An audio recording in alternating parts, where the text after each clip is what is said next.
Libra, hi, welcome to Mr. Queen PH. At ito ang inyong energy update ngayong May 1 to 15, 2024. This is a general reading. Just take what resonates. Watch your Sun, Moon, Rising, Venus for other messages. And thank you sa lahat ng mga sumusuporta dito sa ating channel. Just a reminder, gamitin nyo lamang ang reading na to bilang gabay. Pa-follow, like na rin ang ating Facebook at TikTok. Lahat po yan, Mr. Queen PH. Like, share, subscribe. Turn on post notifications para lagi kayong updated sa ating mga readings. And if you're interested in private readings, meron tayong promo ngayon, 3rd anniversary promo, 25% discount sa mga tarot reading services pag nag-book kayo from May 2 to 15, 2024. Ayan. So, kung gusto niyo mag-book, meron tayong link sa description at sa pinned comment. So, Libra, let's see. Anong update sa inyo? May 1 to 15 for Libra. May 1 to 15.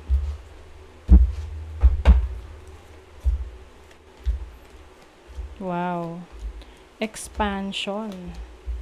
Oo, yung iba sa inyo may bagong trabaho, bagong opportunity sa finances, no? Sa income, bagong career, bagong business.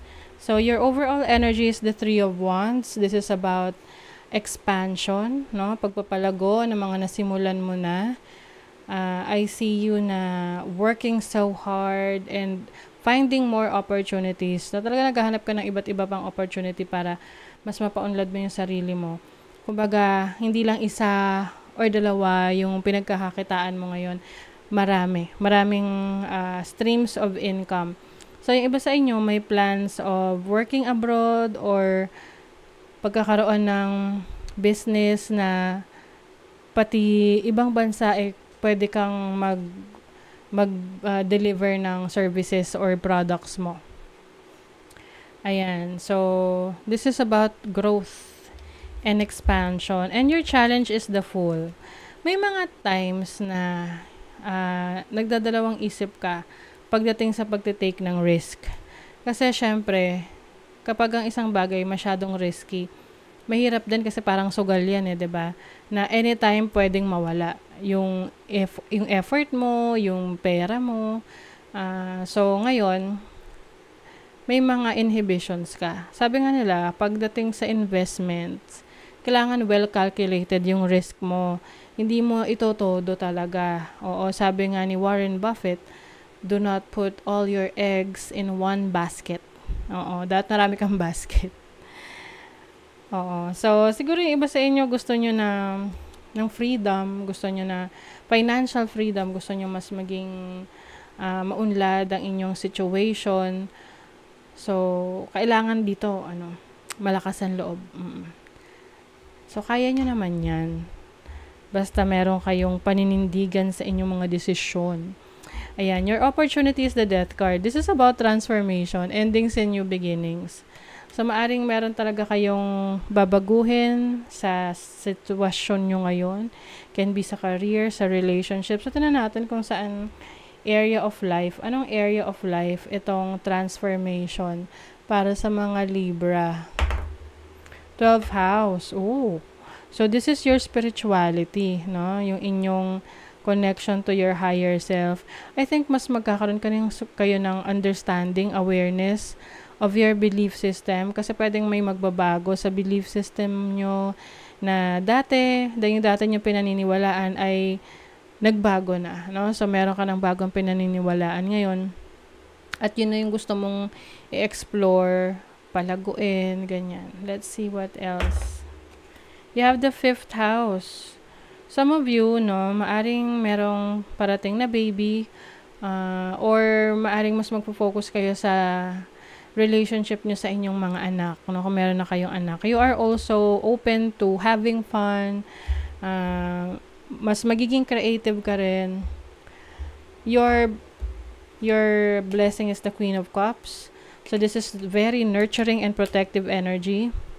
I think you are going to be blessed with protection. No, protection, spiritual protection sa mga mahal mo sa buhay, and also creative, yung creative ideas, no, pwedeng meron ka mga matutuklasan about yourself na, uy, kaya mo palang gawin yon, kaya mo palang i-manifest tong bagay na to through your abilities, no? So, maaring yung iba, you are dealing with a water sign, Cancer, Scorpio, or Pisces. Meron ding energy rito ng Earth sign, Taurus, Virgo, Capricorn, and Aquarius. And also Aries. So, yung money, career, finances, you have the Knight of Pentacles and the Ace of Wands. So, definitely investment yung iba sa inyo. Maaring mag-i-invest kayo sa lupa, bahay, any real estate properties. Some of you sa travel. Maaring magtatayo kayo ng travel agency or related sa accommodation. Ayan. So, yung iba naman, meron kayong sisimulang negosyo. So, ano siya, maliit lang siya. Magsa-start lang siya sa maliit, pero malaki yung potential niya na lumago. Oo. So, kailangan, syempre, aasikasuhin yung maigi yan. So, there is a spark of excitement para sa inyo. So, yung iba, pwedeng magkakaroon kayo ng property sa ibang lugar, sa iba't ibang lugar. Yun yung magkakaroon kayo ng passive income. Yung tipong kahit hindi mo masyadong inaasikaso, low maintenance, pero meron kang kinikita.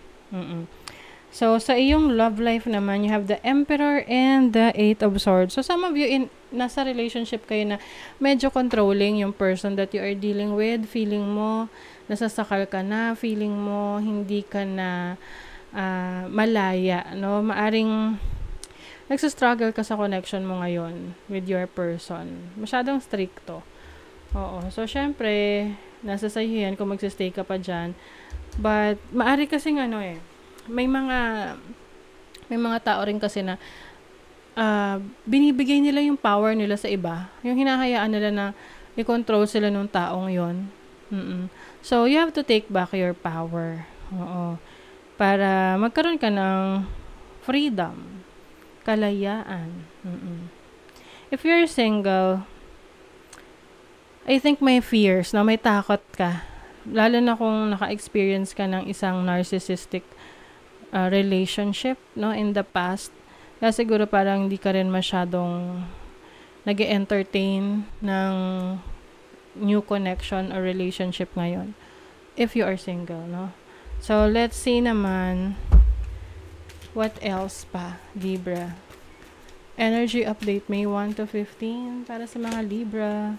Healing. O, ayan. Meron kayong healing from your past. Healing power. O, kung meron kayong mga, past hurt na masyado yung dinibdib, I think you will continue to heal from that. Magpapatuloy yung iyong paghilom hanggang dumating yung time na kaya mo na ulit. Kaya mo na ulit sumubok, kaya mo na ulit pumasok sa isang situation. Mas nagiging creative kayo. Meron kayong mga ideas na gusto nyong isakatuparan. Yung iba naman, multi-talented, no? Marami kayong talents and skills na pwede nyong i-share, pwede nyong i-monetize, pagkakitaan. Some of you are manifesting love into your life. So, sa tingin ko, this is about loving yourself more, no? Hindi lang naman, ang pagmamahal ay hindi lang yan ibinibigay sa iba, pati rin sa sarili. Yes. Let's see what else. 8th house. Investment. Maaring yung iba sa inyo mag-i-invest talaga. Or meron kayong tutuklasin, anything mysterious na very, very much kayo interested. Some of you, maaring related talaga to sa inyong intuition, sa instinct ninyo.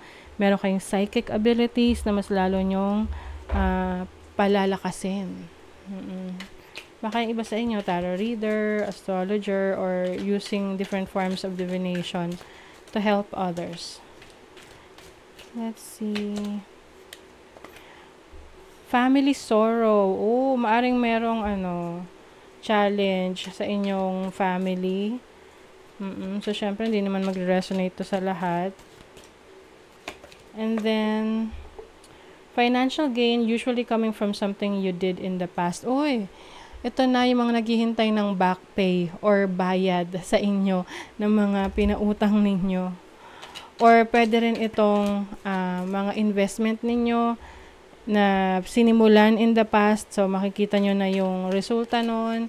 And malaki yung makukuha nyo dyan. Merong financial gain. Siyempre, ang mga problems daw ay maayos. Mare-resolve. Magkakaroon ng solusyon. Okay? So, that is your reading, Libra. Thank you so much. Bye!